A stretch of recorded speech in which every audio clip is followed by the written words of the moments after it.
प्रणाम। आपका स्वागत है हमारे चैनल में, जहां हर कहानी में छिपा है भक्ति का गहरा भाव।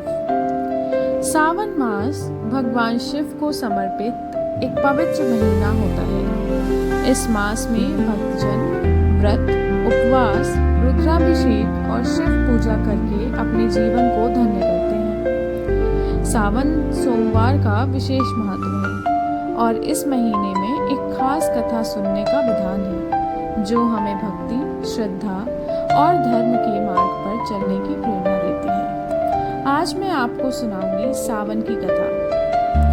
बहुत समय पहले की बात है। एक नगर में एक निर्धन ब्राह्मण रहता था। वह शिव जी का परम भक्त था। हर दिन नदी किनारे जाकर स्नान करता, बेलपत्र इकट्ठा करता और शिवलिंग की पूजा करता। उसने शिवरात्रि और सावन सोमवार को विशेष उपवास करना भी आरंभ किया।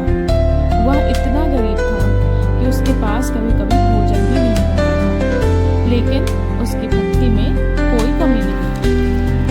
एक दिन उसकी पत्नी ने उससे कहा, आप रोज पूजा पाठ में लगे रहते हैं, मगर घर में अन्न नहीं है, कुछ काम काज कीजिए। ब्राह्मण ने उत्तर दिया, मुझे पूरा विश्वास है कि भगवान शिव मेरी भक्ति से प्रसन्न होकर एक दिन अवश्य मेरी सहायता करेंगे।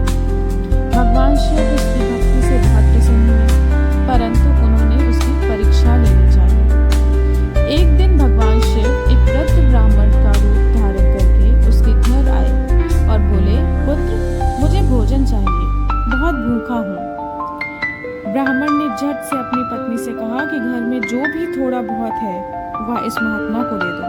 पत्नी ने थोड़े से आटे से रोटी बनाई और उन्हें खिलाई। भोजन के बाद शिव जी ने कहा, मैं तुम्हारी भक्ति से प्रसन्न हूँ, मांगो, क्या वरदान चाहिए। ब्राह्मण बोला, मुझे बस इतना चाहिए कि मेरी भक्ति बनी रहे और शिव जी की कृपा सदा मुझ पर बनी रहे। शिव जी मुस्कुराए और बोले, तुम्हारी भक्ति अमर रहेगी, तुम्हारे घर में कभी अन्न की कमी नहीं होगी।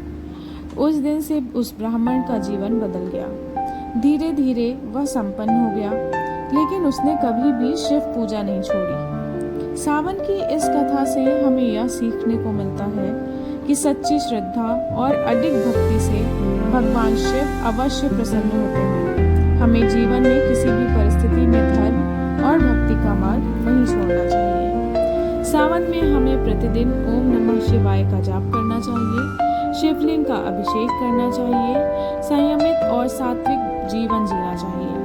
अगर आपको यह कथा पसंद आई हो तो चैनल को सब्सक्राइब करें, वीडियो को लाइक और शेयर करें तथा कमेंट करें। ओम नमः शिवाय। दोबारा मिलूंगी जल्द ही